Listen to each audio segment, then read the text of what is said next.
Jemaat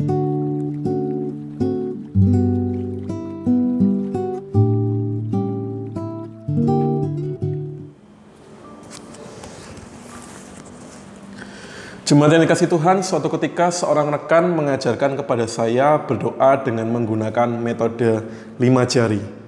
Jadi dimulai dari jari yang pertama yaitu ibu jari, kita diajak untuk berdoa bagi orang-orang terdekat kita, baik itu kerabat kita maupun keluarga kita. Kemudian selanjutnya melalui jari telunjuk, kita diajak untuk berdoa bagi gereja, kita diajak untuk berdoa bagi segenap guru, dokter, dan juga rohaniwan yang ada di gereja kita dan seluruh dunia. Kemudian selanjutnya melalui jari tengah, kita diajak untuk berdoa bagi pemerintahan, baik itu pemerintahan pusat maupun pemerintahan daerah. Lalu melalui jari manis, kita diajak berdoa bagi mereka yang sakit dan juga mereka yang mengalami kemiskinan. Dan yang terakhir, melalui jari kelingking, kita diajak berdoa bagi pergumulan diri kita sendiri.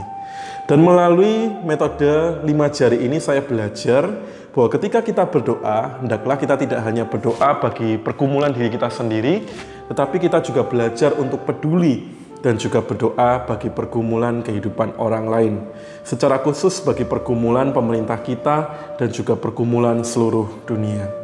Jemaat yang dikasihi Tuhan, pada waktu itu Rasul Paulus juga berpesan kepada Timotius yang merupakan anak didiknya dan juga anak rohaninya untuk berdoa tidak hanya bagi dirinya sendiri, tetapi Timotius pada waktu itu diminta untuk berdoa bagi orang lain. Kalau kita perhatikan dalam surat 1 Timotius pasal yang kedua, ayat yang pertama sampai dengan yang kedua, di sini dikatakan demikian. Naikkanlah permohonan, doa syafaat dan ucapan syukur untuk raja-raja dan semua pembesar, agar kita dapat hidup tenang dan tentram dalam segala kesalehan dan kehormatan. Dalam hal ini, jemaat yang kasih Tuhan, melalui pokok doa syafaat, Rasul Paulus pada waktu itu meminta kepada Timotius untuk berdoa bagi pemimpin bangsa-bangsa, pemimpin segala bangsa. Karena Paulus pada waktu itu, dia menyadari bahwa pemimpin-pemimpin bangsa ini pasti berkaitan erat dengan kehidupan jemaat dan juga bagi kehidupan pelayanan.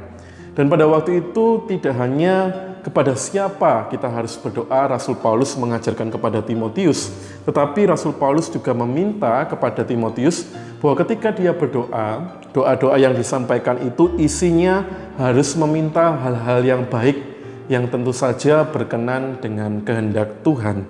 Tidak hanya berdoa untuk hal-hal yang baik bagi dirinya sendiri saja.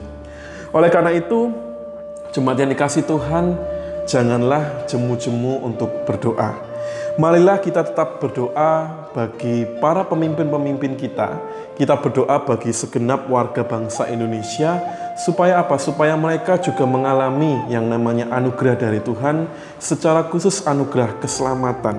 Dan kita juga mau berdoa bagi setiap umat Tuhan dimanapun mereka berada, supaya mereka juga bisa menikmati setiap kegiatan online, baik itu ibadah online maupun persekutuan online. Biarlah melalui setiap aktivitas online yang dilakukan di dalam gereja mereka masing-masing, mereka juga dapat mengalami perjumpaan dengan Tuhan, mereka juga bisa mengalami transformasi kehidupan.